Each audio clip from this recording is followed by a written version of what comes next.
The Experts is a 1989 comedy from director Dave Thomas starring John Travolta and Arye Gross.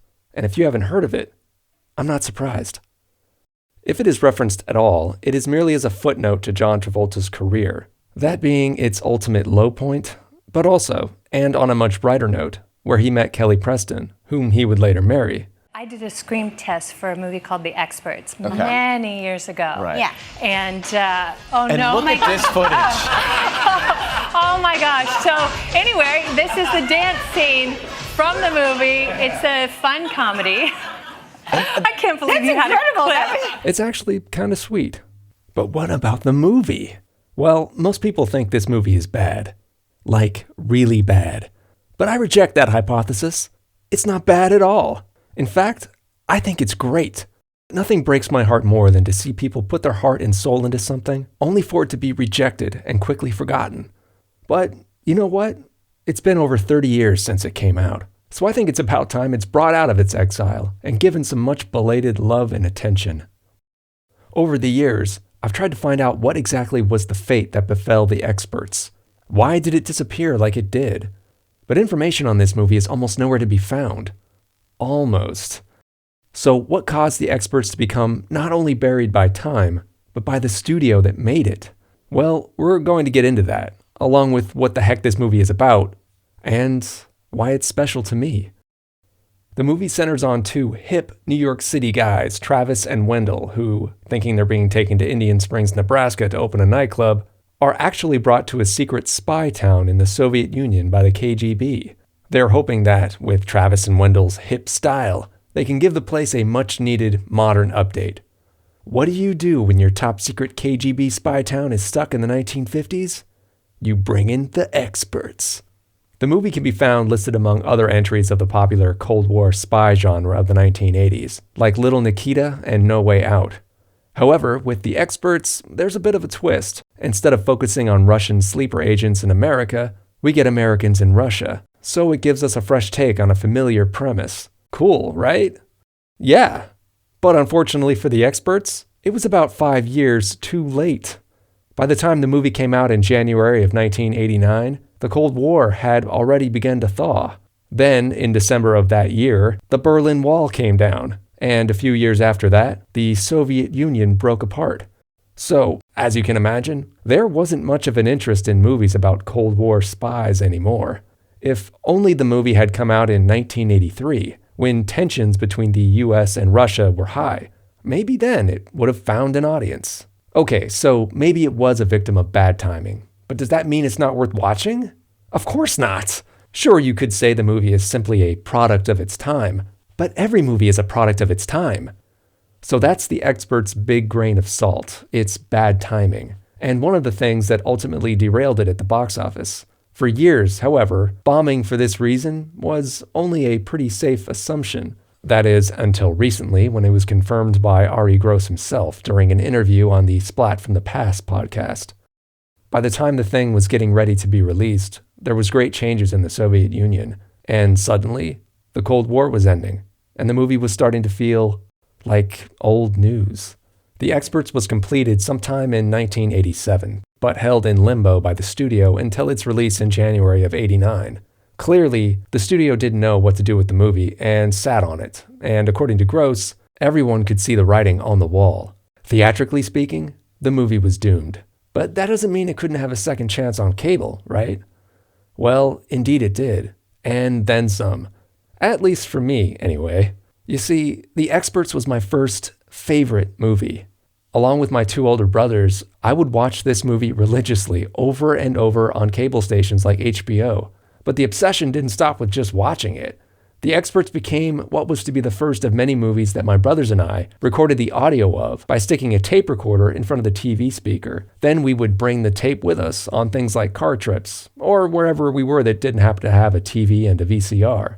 All I had to do was just plop the tape into a Walkman, put on some headphones, and bam, it was like I was watching the movie. But in my head. It was pretty low tech, but it worked, and it got the movie even further ingrained into my brain. And yeah, you could say that I'm just looking at the movie through rose-colored nostalgia glasses, and to be honest, I can't really say you're wrong about that. However, where I can't agree with you is calling The Experts a bad movie. No way. I know it's not high art or anything, but it's fun. Minus the nostalgia. I really believe that. But still, it really stings when I run into someone shitting on the movie, which is just about everyone on the internet, it seems. Even good old Siskel and Ebert.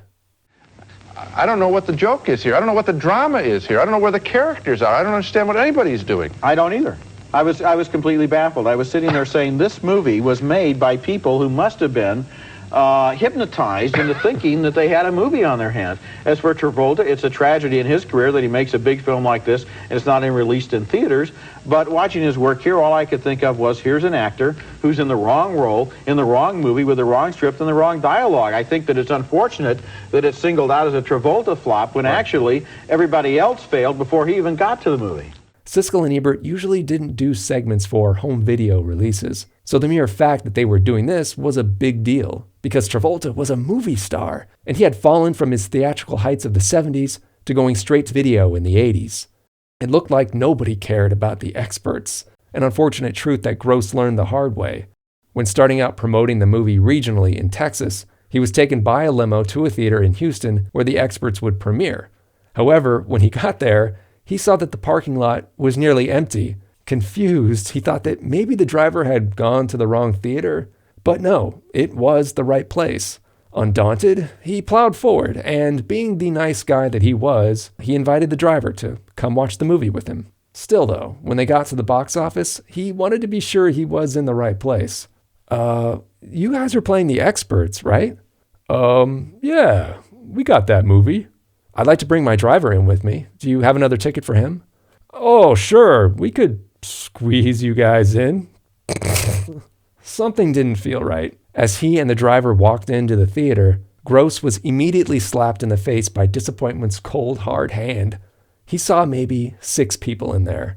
Then, about 10 minutes after the movie started, 2 of those people got up, left, and didn't come back. The movie was dead.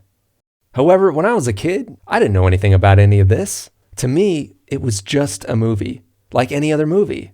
And if it was fun, it was equal to all other movies.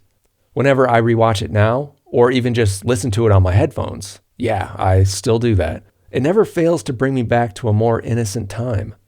I credit this feeling of joy to everyone involved with the movie, but mostly to the 2 guys at the center of it, Travolta and Gross as Travis and Wendell. They play off each other so well, bringing out the humor in every scene, and even in moments when I don't think humor was necessarily on the page. It makes me wish they would have done another movie together, but unfortunately, The Experts is the only one we got. Disappointing, but it makes me appreciate this movie all the more. Though this isn't to say that the supporting cast isn't great, because they are. We get Charles Martin Smith, Brian Doyle Murray, Kelly Preston, Rick Dukeman, Deborah Foreman, Tony Edwards, Steve Levitt, and James Keach as the condom-stealing pilot with a heart of gold, Yuri. But there is something else going on in the movie that I don't think anyone's ever given it credit for. It's social commentary and satire. I'm going to bring in some experts on American culture and give this town the facelift it needs. What they ended up doing was turning the people of the town into material-obsessed consumers. So you could definitely say Travis and Wendell made the people of the town more American. Okay, so that's that thing. But I don't mean to get too intellectual sounding about a movie that, quite frankly, wasn't designed to be all that intellectual to begin with. At its core, it was made to mostly make you laugh. And for me, that's exactly what it does. If you are one of the people involved with this movie, and you've just so happened to stumble across this video, well, I'd just like to say thank you. Okay, everybody, that's all for now. Catch you next time.